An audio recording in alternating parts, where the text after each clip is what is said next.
आज का प्रकरण सूरदास।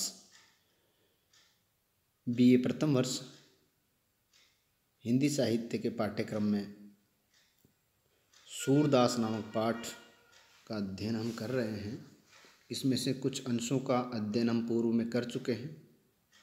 आज का प्रकरण गोकुल लीला। गोकुल में जहाँ श्री कृष्ण का बचपन व्यतीत हुआ है, तो इन प्रसंगों में सूरदास ने कृष्ण के बाल रूप का वर्णन, बाल सुलभ कृष्ण की जो चेष्टाएं हैं उनका चित्रण अपने पदों में किया है। आज उनका 7वां पद का अध्ययन कर रहे हैं, जो गोकुल लीला से हैं। पद है किलकत कान घुटुरनी आवत।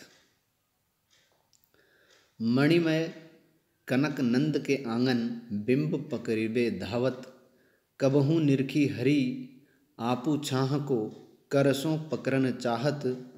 किलकी हसत राजत द्वे दतियाँ, पुनि पुनि तिहि अवगाहत। कनक भूमि पद कर पग छाया, यह उपमा इक राजती।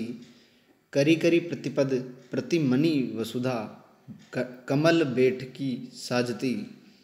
बाल दशा मुख सुख निरखी जसोदा, पुनि पुनि नंद बुलावती। अंचरा तरले ढाकी, सूर के प्रभु को दूध पियावती। इस पद में एक बालक की चेष्टाओं का स्वाभाविक चित्रण सूरदास ने किया है, और वो बालक श्री कृष्ण हैं। श्री कृष्ण नंद के आंगन में किस तरह से अटखेलियाँ कर रहे हैं।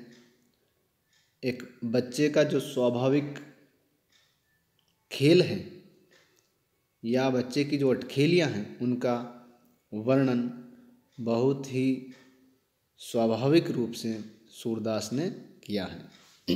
पद सूरदास द्वारा रचित गोकुल लीला शीर्षक से लिया गया है और बाल लीला से संबंधित है। इसका अर्थ इस प्रकार से है, किलकत यानी किलकना। बच्चे जो किलकारी मारते हैं, किलकारी भरकर जो आवाज़ निकालते हैं, उसके लिए आया किलकत यानी किलकना। कान कृष्ण घुटुरनी यानी घुटनों के बल चलना, घुटनों से चलना। जो छोटे बच्चे घुटनों से चलते हैं उसके लिए आवत यानी आते हैं।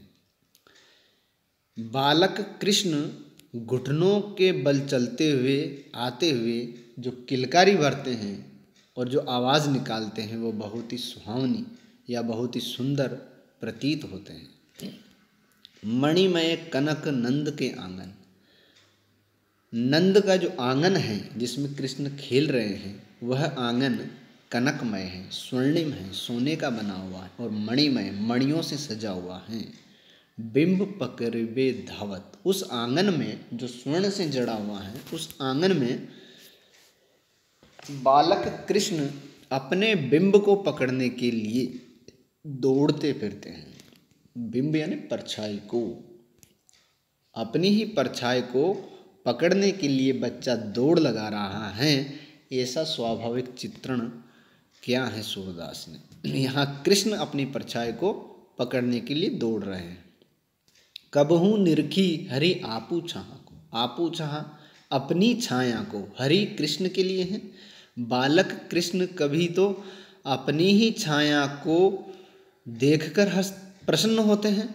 करसों पकड़न धावत, और उस अपनी छाया को पकड़ने के लिए, करसों यानी अपने हाथ से, पकड़न यानी पकड़ना, चाहत यानी चाहते हैं, अपने हाथ से उस छाया को पकड़ना चाहते हैं, इसलिए उस छाया के पीछे पीछे दौड़ लगाते हैं।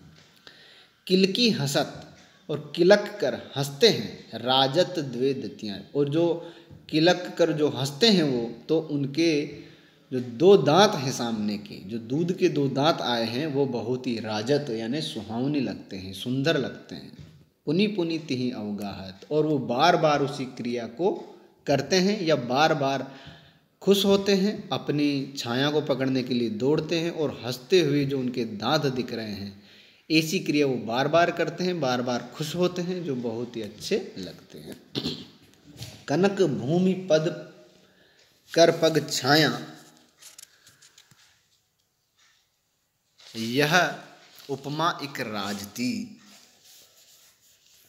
करी करी प्रतिपद प्रतिमणि वसुधा, कमल बैठकी साजती। कनक भूमि यानी वह जो भूमि है, नंद बाबा का जो आंगन है वह कनक भूमि है, स्वर्णिम भूमि है। पद कर पग छाया, उस भूमि में जो कृष्ण के कर और पग, उनके हाथ पैरों की जो छाया वहाँ बनती है, उस भूमि स्वर्णिम भूमि में बालक कृष्ण के हाथ पैरों की छाया बहुत ही सुंदर प्रतीत होती हैं।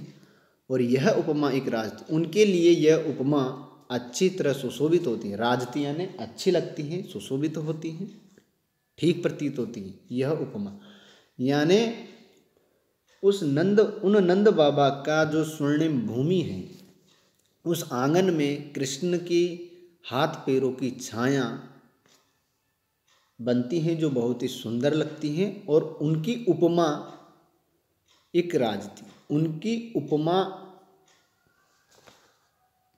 उसी प्रकार ठीक प्रतीत होती हैं जैसे करी करी प्रतिपद प्रतिमणि वसुधा कनक बैठकी साजती, कि वहाँ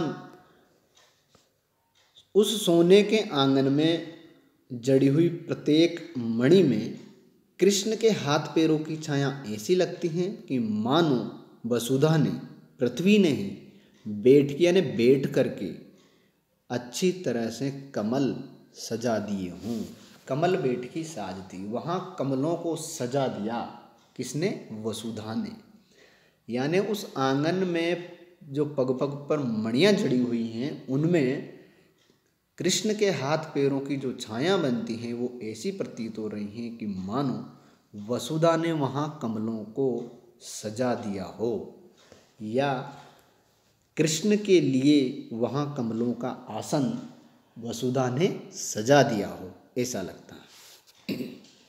बाल दशा सुख निरखी जसोदा, पुनि पुनि नंद बुलावती।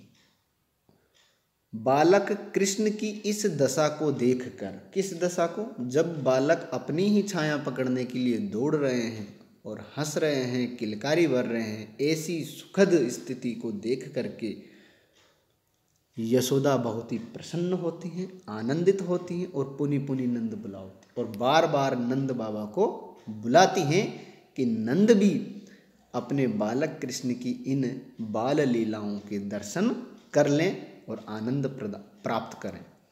अंचरा तर ले ढांकी, सूर के प्रभु को दूध पियावती। और इसके बाद यशोदा कृष्ण को अपने अंचल के भीतर ढक करके उसे दूध पिलाने लगती हैं।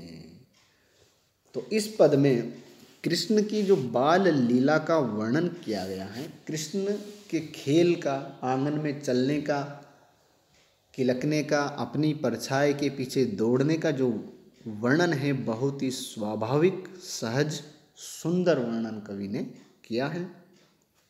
पंक्तियों में उपमा, उत्प्रेक्षा और स्वभावोक्ति अलंकार और अनुप्रास अलंकार, पुनरुक्ति प्रकाश, पुनि पुनि बार बार आए हैं, तो ये पुनरुक्ति प्रकाश अलंकार भी हैं। वात्सल्य रस का वर्णन द्रष्टव्य है। भाषा ब्रज भाषा है। और पद में कवि ने बालक कृष्ण की जो क्रीड़ाएं हैं उनका स्वाभाविक और यथार्थ चित्र प्रस्तुत किया है। धन्यवाद।